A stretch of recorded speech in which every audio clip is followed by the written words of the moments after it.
다 같이 합독하겠습니다. 시작.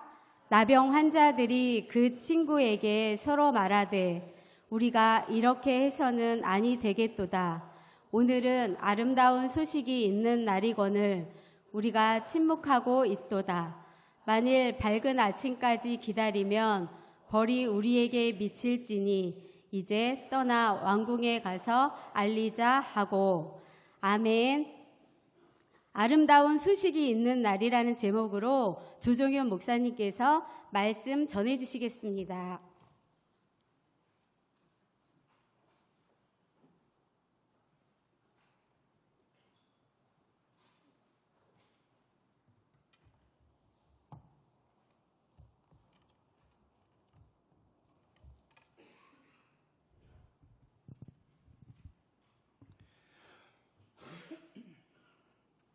할렐루야. 네, 우리 늦은 시간까지 주님을 예배하기 위해 모두 이 자리 가운데 모인 성도님들을 주님의 이름으로 축복합니다. 네, 유다와 이스라엘의 이 지리적 특성 중에 하나는요, 좀 그들이 살고 있는 성이 요새화되어 있다라는 것이 이들의 좀 공통적인 특징이었던 것 같습니다. 그래서 많은 나라들이 이 침략을 하였어도 점령이 그렇게 좀 쉽지는 않았던 것으로 보입니다. 요단강이 그 나라의 입구를 이미 막고 있어서 적의 진입을 미리 알아 대비를 하였고, 성이 요새화되어서 올라가는 중에 공격을 하여서 오르기도 전에 많은 병사들을 잃기도 한 것이 우리 남유다와 북이스라엘의 과의 전쟁이었습니다. 하지만 이 사람이라는 존재가 어떤 존재입니까? 바로 방법을 찾아내는 존재 아니겠습니까? 남유다와 북이스라엘은 다양한 방법으로 이 공격을 당했는데요. 먼저 이 북이스라엘만을 좀 다뤄보도록 하겠습니다. 북이스라엘은 좀 높은 곳에 위치한 요새 중에 요새였는데, 사진 한번 준비했는데요. 한번 보여주시겠어요?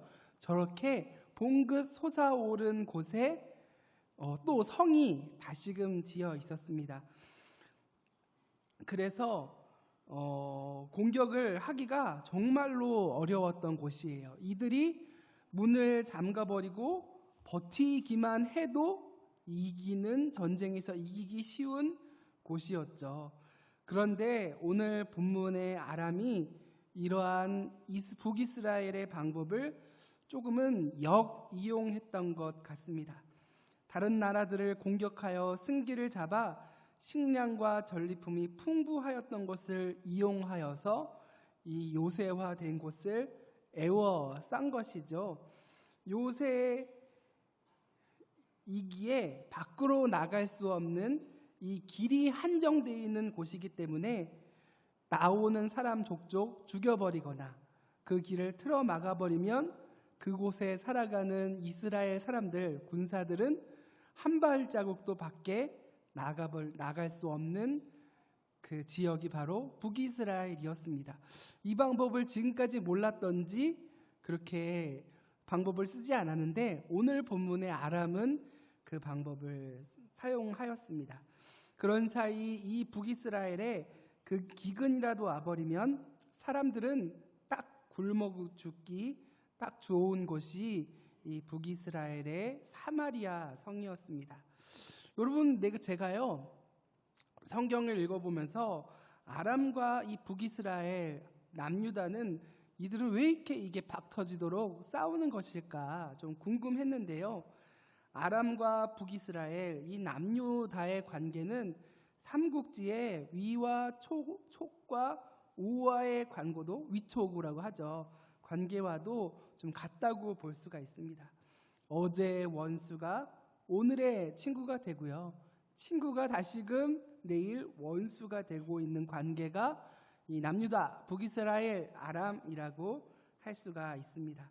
이처럼 남유다와 북이스라엘, 아람은 이렇게 서로 물고 뜯고 싸우며 살았던 지간이라고 할 수가 있습니다.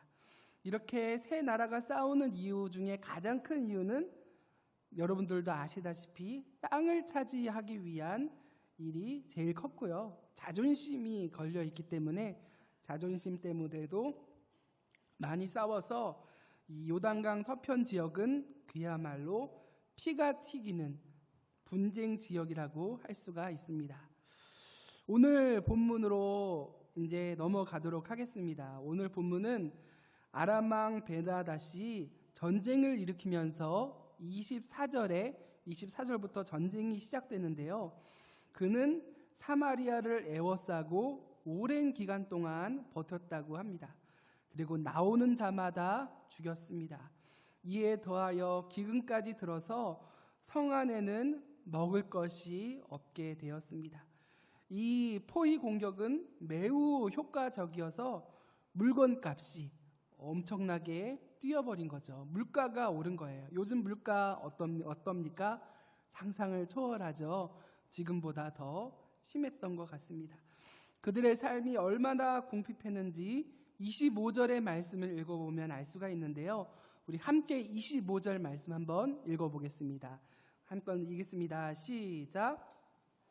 아람 사람이 사마리아를 에워싸므로 성중이 크게 줄여서 나귀 머리 하나에 은 80세겔이요 비둘기똥 4분의 1갑에 은 5세겔이라 하니. 네, 나귀 머리 하나에 은 80세겔, 비둘기똥 4분의 1갑, 이건 한 500ml 정도가 된다고 보면 됩니다. 은 5세겔이라고 합니다. 여기서 왜 이 비둘기똥을 파는 걸까 찾아봤는데요. 제 그냥 추론이에요. 나중에 또 이게 뭔지 설명해 드릴 거예요. 비둘기가 밖에 나가서 이 곡식이라도 먹었다면 그것이라도 배출해서 나오는 똥 중에 섞인 곡식이라도 먹어보려고 그들이 그렇게 한 것이 아닐까. 왜 제가 이런 추론을 했냐면요. 북한 수용소에 있는 그런 내용을 들었을 때 소가 먹은 옥수수를 이제 먹었던 북한 수용소 사람을 들은 게 있어서 아마 이런 게 아닐까 생각을 하게 되었습니다. 하지만 그게 아니라고 하더라고요. 여러분 진짜 똥을 먹은 거는 아니었던 것 같습니다. 팔레스타인에서 자라는 이 식물의 일종으로 희끄무리하게 생긴 꽃과 가루의 모습이 비둘기의 똥과 같다 해서 그렇게 불린 것 같습니다. 제가 이거 보면서 생각난 게 여러분 병아리 콩 들어보셨죠? 병아리와 같지도 않지만 병아리 콩이래요. 그것처럼 이 비둘기 똥 합분태라고 한 것이 아닌가 싶었습니다. 더 나아가서요, 이 비둘기 똥 물가가 오른 것에서 더 나아가서 더 비참한 소식이 들려왔는데요. 그것은 서로의 자식을 삶아 먹은 일이었습니다. 우리 28절, 29절 말씀인데요. 다 같이 한번 읽어보도록 하겠습니다. 시작. 일이냐 하니 여인이 대답하되 이 여인이 내게 이르기를 내 아들을 내놓아라. 우리가 오늘 먹고 내일은 내 아들을 먹자 하매 우리가 드디어 내 아들을 삶아 먹었더니 이튿날에 내가 그 여인에게 이르되 내 아들을 내놓아라. 우리가 먹으리라 하나 그가 그의 아들을 숨겼나이다 하는지라. 네, 너무나도 먹을 것이 없어서 서로의 자녀로 배를 불리려 하였지만 그 다른 상대의 여자 어미가 자신의 자녀를 숨겨버린 비참한 모습이 그들에게 이렇게 찾아왔습니다. 너무나도 비참한 상황이죠. 이 모습은 북이스라엘에게만 있는 것이 아니라 에스겔서의 말씀에 보면 남유다 또한 자신의 자식들까지 삶아 먹은 일이 동일하게 기록되어 있습니다. 너무나도 남유다가 부끄럽기 때문에 이러한 모습을 잘 밝히지 않았던 것 같습니다. 그런데 이들에게 비참한 상황이 있는데요. 이러한 절박한 상황, 비참한 상황 가운데서 자신의 모습만을 바라볼 것이 아니라 이 문제의 원인이 무엇인가, 왜 우리에게 이러한 문제가 찾아왔는가를 먼저 살펴야 되는 것이 아니었나, 저는 그렇게 생각해 보았습니다. 이 문제의 원인은 무엇이었을까요? 신명기 28장 57절부터 59절까지 말씀은 다음과 같이 말씀합니다. 제가 읽어보겠습니다. 자기 다리 사이에서 나온 태와 자기가 낳은 어린 자식을 남몰래 먹으리니 이는 내 적군이 내 생명을 애워싸고 맹렬히 쳐서 곤란하게 함으로 아무것도 얻지 못함이라. 내가 만일 이 책에 기록한 이 율법의 모든 말씀을 지켜 행하지 아니하고 내 하나님 여호와라 하는 영화롭고 두려운 이름을 경외하지 아니하면 여호와께서 내 재앙과 내 자손의 재앙을 극렬하게 하시리니 그 재앙이 크고 오래고 그 질병이 중하고 오래일 것이라 라고 말씀하고 있습니다. 자녀를 삶아 먹고 그들에게 재앙과 기근이 임하는 그 이유는 바로 이스라엘 백성들의, 하나님의 백성들의 죄 때문, 불순종 때문이었던 거죠. 이스라엘 백성들은 지금 이 두 가지를 모두 경험하고 있습니다. 왕과 백성들이 모두 모여 회개하며 하나님의 도우심을 구했다면 상황은 많이 달라졌겠지만 그들은 진정한 회개를 올리지 않고 하나님만 원망하고 있을 뿐이죠. 하지만 역대하 7장 14절의 말씀을 보면 다음과 같이 우리에게 말씀합니다. 내 이름으로 일컫는 내 백성이 그들의 악한 길에서 떠나 스스로 낮추고 기도하여 내 얼굴을 찾으면 내가 하늘에서 듣고 그들의 죄를 사하고 그들의 땅을 고칠지라. 다음과 같이 약속하셨기 때문에 그들은 하나님께 회개하면 도움과 구원을 받았을 수 있었습니다. 하지만 이스라엘 왕과 백성들은 하나님과 엘리사에 대한 분노가 가득 찬 모습으로 보입니다. 옷을 찢으며 다음과 같이 말씀하는데요. 31절의 말씀 우리 같이 한번 읽어보겠습니다. 시작. 왕이 이르되 사밧의 아들 엘리사의 머리가 오늘 그 몸에 붙어 있으면 하나님이 내게 벌 위에 벌을 내리실지로다 하니라. 아멘. 이 말은 엘리사 죽이겠다라는 말이고요. 이 말을 쓴 사람이 있어요. 바로 이세벨이에요. 엘리야도 똑같이 내가 죽이지 않으면 바알이 나를 벌할 거다라는 말을 똑같이 그 엄마의 그 자식처럼 똑같이 이 말을 사용한 아합의 자식이었습니다. 왜 이런 말을 했을까? 왜 이런 분노를 표현하는 걸까라고 생각을 해봤는데 왕은 엘리사가 하나님과 합심하여 이스라엘 백성들을 구원하는 행동을 아무런 힘을 쓰지 않는다고 생각했던 것 같고요. 또한 아람 왕의 자존심을 건드린 엘리사를 죽이면 이 모든 문제가 해결될 거라고 왕이 생각한 것 같습니다.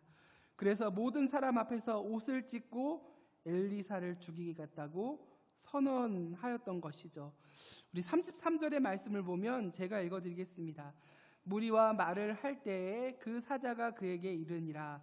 왕이 이르되 이 재앙이 여호와께로부터 나왔으니 어찌 더 여호와를 기다리오라고 말씀하며 이 문제의 원인이 또한 엘리사뿐만 아니라 하나님이라고, 하나님께로부터 우리의 고통이 왔다고 바로 원망하면서 선지자를 살려둘 필요가 없다고까지 그들은 이 고난 가운데서, 징계 가운데서 고백하고 있습니다.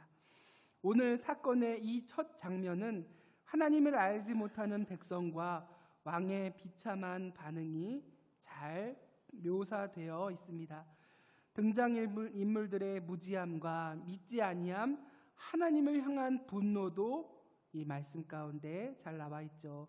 이스라엘 왕 또한 말씀으로부터 자신들이 당하는 모든 정황이 하나님께로부터 왔다는 분노를 가지고 있습니다. 사람들 앞에서 옷을 찢고 베옷을 입는 것처럼 보였지만 참된 회개, 참된 참회의 마음이 왕에게, 백성에게, 그들의 신하에 없었던 것이죠. 모세 오경으로부터 미리 예언된 말씀에 의하면 지금 이스라엘 백성들은 이러한 징계를 받아 마땅한 자리에 서 있는 자들입니다. 이제 장면은 7장 1, 2절의 말씀에 가보면 엘리사에게로 장면이 옮겨지게 됩니다. 그리고 엘리사는 백성들 앞에서 그에게 찾아온 왕의 사자 앞에서 다음과 같이 말씀합니다. 1절의 말씀인데요. 제가 읽겠습니다. 엘리사가 이르되 여호와의 말씀을 들을지어다. 여호와께서 이르시되 내일 이맘때에 사마리아 성문에서 고운 밀가루 한 스아를 한 세겔로 매매하고 보리 두 스아를 한 세겔로 매매하리라 하셨느니라. 이런 예언을 한 거죠. 하나님께서 이스라엘을 구원하시고 식량의 문제도 해결해 주시겠다고 한 약속입니다.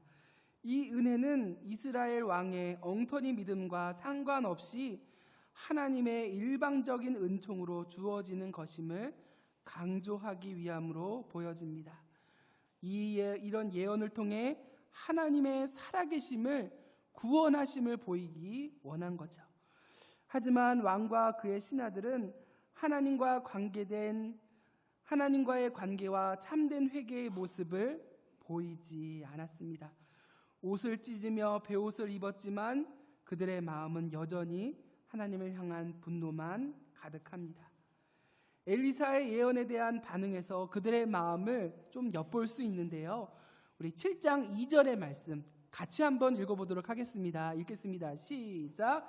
그때 왕이 그의 손에 의지하는 자 곧 한 장관이 하나님의 사람에게 대답하여 이르되 여호와께서 하늘의 창을 내신들 어찌 이런 일이 있으리요 하더라. 엘리사가 이르되 내가 내 눈으로 보리라. 그러나 그것을 먹지는 못하리라 하니라. 하늘의 창, 하늘에 쌓여 있는 보화와 음식을 주신다 하신들 아람의 군대가 여전히 우리를 애워싸고 있기 때문에 엘리사의 예언은 소용이 없다라는 것이죠. 하늘에 식량을 주셔더라도 그들은 물러가지 않았기 때문입니다. 그는 엘리사도 그러고 믿지 않고 있지만 하나님의 능력 또한 믿지 못하고 빈정대고 있는 모습이죠. 아람의 군대가 더 강하고 그들이 물러가지 않을 것이라는 반응입니다. 그는 왜 이러한 반응을 보였을까? 왜 이러한 믿지 못하는 반응을 보였을까? 고민을 해봤는데요. 그것은 그들이 바알을 믿는 자들이었기 때문입니다. 세상의 가치를 믿는 자들이었기 때문이고요. 세상의 신들을 믿는 자들이었기 때문입니다. 그리고 바알은 한 번도 이러한 상황에서 살아서 역사해 본 적이 한 번도 없었기 때문에 한 번도 이러한 기적을 베풀어 본 적이 없는 죽은 신, 없는 신이었기 때문에 그들은 이러한 믿음을 가질 수가 없을 수밖에 없는 것이죠. 살아서 역사하는 하나님이 없기에 그들은 무능하게 가만히 있을 수밖에 없었습니다. 무능한 바울과는 달리 우리 하나님은 어떠한 분이십니까?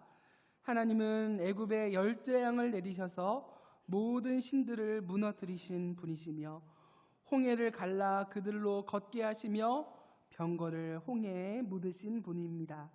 광야에서 40년간 백성들을 먹이시고 입히신 분이셨죠.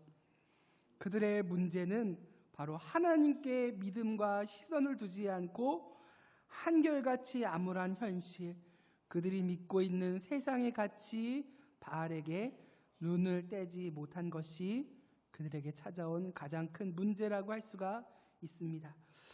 그들이 가진 이러한 반응의 결과는 어떠했을까요? 2절의 말씀 제가 한번 읽어드리겠습니다. 그때 왕이 그의 손에 의지하는 자 곧 한 장관이 하나님의 사람에게 대답하여 이르되 여호와께서 하늘에 창을 내신즉 어찌 이런 일이 있으리요 하더라. 엘리사가 이르되 내 눈으로 그 구원한 것을 보리라. 그러나 너는 그것을 먹지 못하리라 하니라. 그것을 내 눈으로 보겠지만 너는 그것을 먹지 못할 것이라고 합니다. 이처럼 현실에 매여 믿음으로 반응하지 못한다면 우리들은 은혜를 경험하지 못할 것입니다.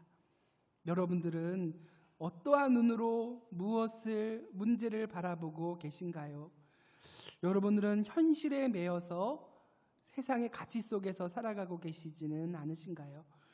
우리의 영안이 열려 주께서 함께 하시며 지키시는 그 모습을 믿음으로 보는 성도님들 되시기를 소망합니다.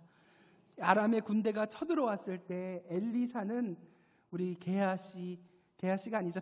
자기의 종에게 사환에게 여호와여 그의 눈을 여셔서 여호와께서 싸우시는 것을 보게 하옵소서라고 기도했을 때 하늘에 불말과 불병거가 있는 것을 영의 눈으로 보게 하셨습니다.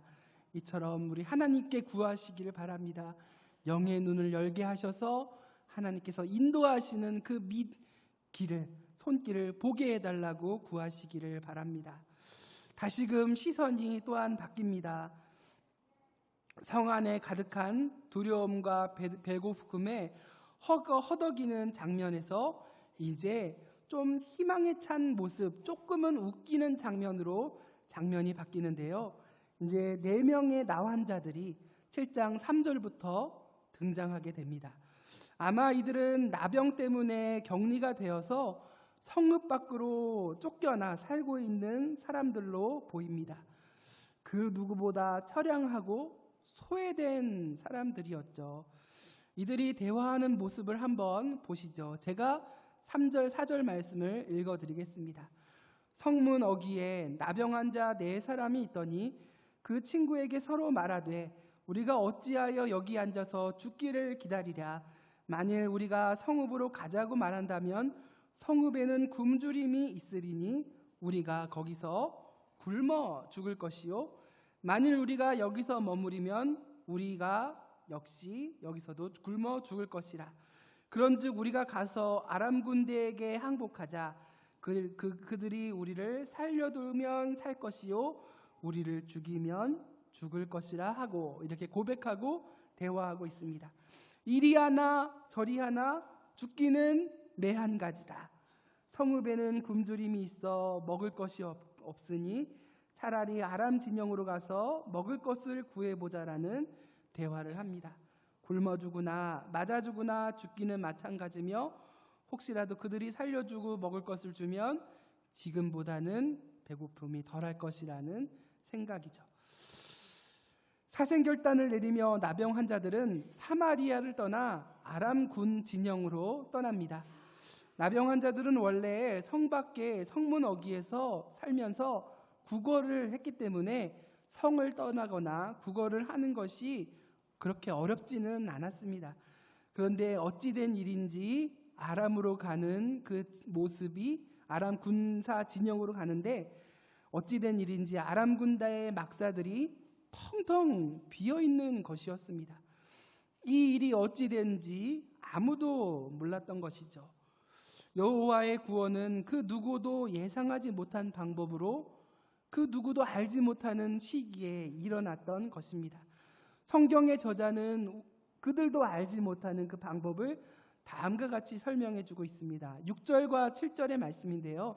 이러한 일이 일어났던 거예요. 제가 읽어보겠습니다. 이는 주께서 아람 군대로 병거 소리와 말 소리와 큰 군대의 소리를 듣게 하셨으므로 아람 사람이 서로 말하기를 이스라엘 왕이 우리를 치려하여 햇사람의 왕들과 애굽 왕들에게 값을 주고 그들을 우리에게 오게 하였다 하고 해질 무렵에 일어나서 도망하되 그 장막과 말과 나귀를 버리고 진영을 그대로 두고 목숨을 위하여 도망하였음이라 라고 말씀하고 있습니다. 아람 군대가 도망친 이유는 하나님이 아람 군인들에게 큰 군대의 진군 소리를 듣게 하셨기 때문이라고 밝히고 있죠. 사마리아 성내 사람들은 그 소리를 듣지 못했습니다. 그들도 들었다면 무슨 일인가 했을 것입니다. 아람 사람들은 그것을 들었던 것이죠. 그들은 이스라엘이 애굽을 포함한 주변 민족들에게 용병을 요청하여 대군이 몰려오게 만든 줄 알고 기겁하여 도망한 것입니다. 얼마나 마음이 급했는지 모든 것을 놓아두고 몸만 빠져나갔다고 합니다. 그리고 그 진영에는 그들이 빼앗았던 모든 노량물들과 식량들이 그대로 남아 있었다라고 하죠.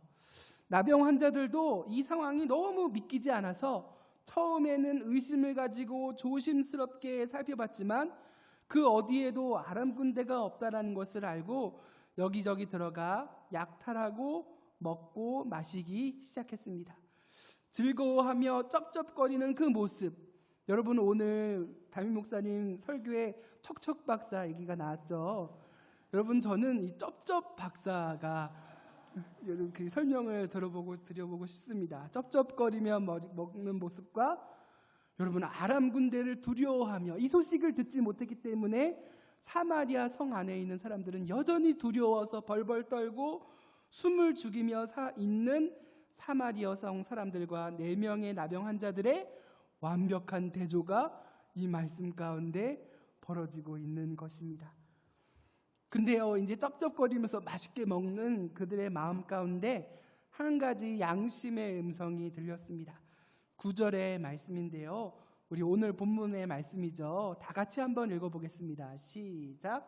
나병 환자들이 그 친구에게 서로 말하되 우리가 이렇게 해서는 아니 되겠도다.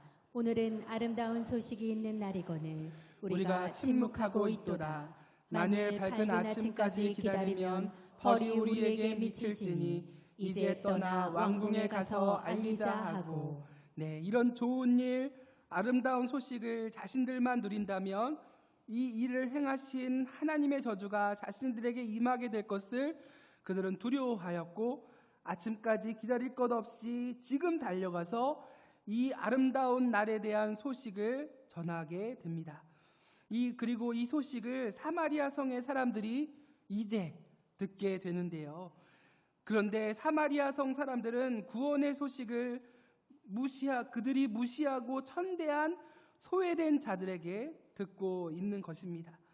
하나님은 이처럼 세상의 어리석음과 연약함을 들어 세상의 지혜와 강함을 겸손하게 하시는 분이십니다. 그 누가 사마리아를 구원하는 복음이 4명의 나병 환자들의 입을 통해 온 성에 선포될 것을 그 누가 상상이나 했겠습니까? 훗날 예수님의 복음은 가장 가난하고 소외된 자들에게 먼저 선포됐고 그들을 통해 많은 사람들에게도 전해졌습니다. 하나님은 이처럼 연약한 자들도 돌보시고 사용하시는 분이라는 것을 믿고 믿음의 자신감, 담대함을 얻으시기 바랍니다. 그러므로 하나님의 일을 하시고자 하는 우리에게 중요한 것은 우리가 하나님의 손에 사로잡혀 사용되어 있는가지 능력이 있는가가 아닙니다. 하나님이 주신 복된 소식을 믿고 누리며 함께 나누는 이 믿음이 중요한 것이죠. 이제 또한 그런 모습은 바뀌어서 다음과 같은 장면으로 바뀌게 됩니다. 우리 7장 12절부터 20절까지의 말씀의 모습인데요. 이러한 소식이 전해지자 이제 성 안은 뒤집어지게 되었습니다. 그리고 이 복된 소식에 대해 여러분 믿는 분위기가 아니라요, 믿지 못하는 분위기가 만들어졌습니다. 이 일에 앞장선 사람이 여러분 누굴까요? 머릿속에 떠오르시는 분 바로 왕이었습니다. 12절의 말씀인데요, 제가 한번 읽어보겠습니다. 왕이 밤에 일어나 그의 신복들에게 이르되 아람 사람이 우리에게 행한 것을 내가 너희에게 알게 하노니 그들이 우리가 줄인 것을 알고 있으므로 그 진영을 떠나서 들에 매복하고 스스로 이르기를 그들이 성읍에서 나오거든 우리가 사로잡고 성읍에 들어가겠다 한 것이니라 하니, 성읍 먹을 것을 얻으러 나간 사이 성으로 들어올 것이라는 생각을 한 거지요. 이 일이 아람 사람들의 계략이라는 것입니다. 매복을 하고 있다가 성문 밖으로 나온 틈을 타서 자신들을 공격할 것이라는 생각입니다. 왕의 모습은 복음이 선포되면 순수하게 받는 것이 아니라 의심을 하는, 복음을 믿지 않는, 예수님을 믿지 않는 자연인의 모습을 보게 됩니다. 이미 엘리사가 1절과 2절에 선포한 복된 소식을 들은 왕이라면, 들은 백성이라면 지금 들은 이 아름다운 소식을 믿고 누렸어야만 했습니다. 왕에게는 믿음을 찾아볼 수가 없습니다.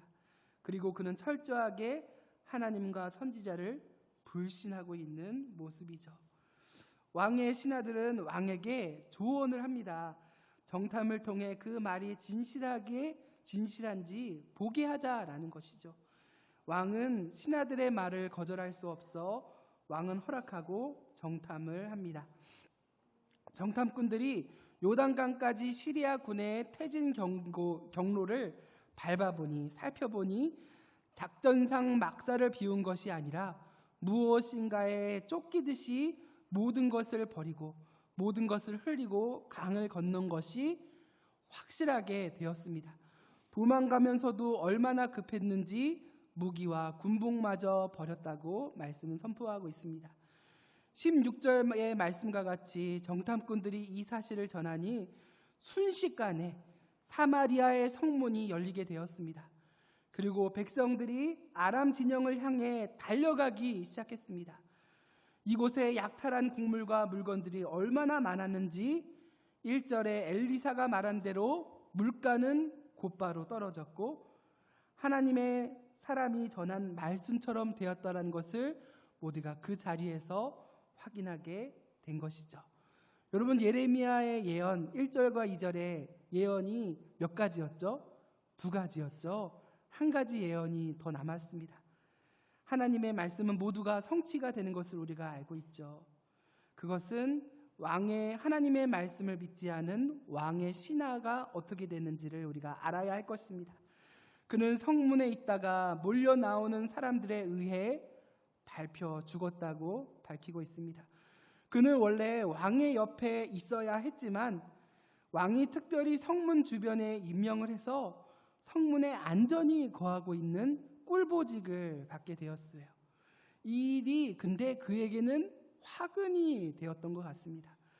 이렇게 해서 엘리야의 예언이 모두 성취되었고 하나님의 말씀이 여전히 역사하여 하고 하나님의 구원이 오늘 사마리아 성에 임하게 된 것을 이제 백성들과 왕은 경험하게 되었습니다. 오늘 본문은 하나님의 말씀을 믿지 아니하며 하나님을 떠난 자들에게 임한 심판과 구원의 사건을 다루고 있었습니다. 에워싸여진 사마리아의 성은 하나님을 떠난 그들의 삶과 비참한 현실을 너무 적나라하게 보여줍니다. 그러나 하나님은 그들이 자신을 믿고 경험하도록 자신의 살아계심을 말씀의 성취를 통해 예언의 성취를 통해 보여줍니다. 또한 믿지 않고 여전히 의심하는 무지한 모습에서 우리의 모습 또한 발견하게 해주십니다. 여러분은 심각한 현실에서 무엇을 바라보고 계시며 무엇으로 이김을 얻고 계십니까? 내 백성이 회개하여 돌이키면 나도 그들 중에 임하겠다라는 주님의 말씀을 기억하여 주님께로 돌이키며 예수님으로 하나님의 말씀으로 승리를 누리시는 우리 열방교회 모든 성도님들 되시기를 바랍니다.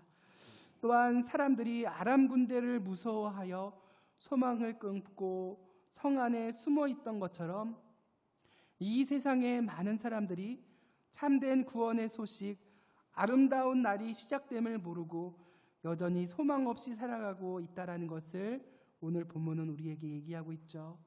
강한 성, 요새화된 성이 자신을 지켜줄 거라 생각하며 자신 안에 숨어 있는 사람들이 이스라엘과 다름이 없어 보입니다.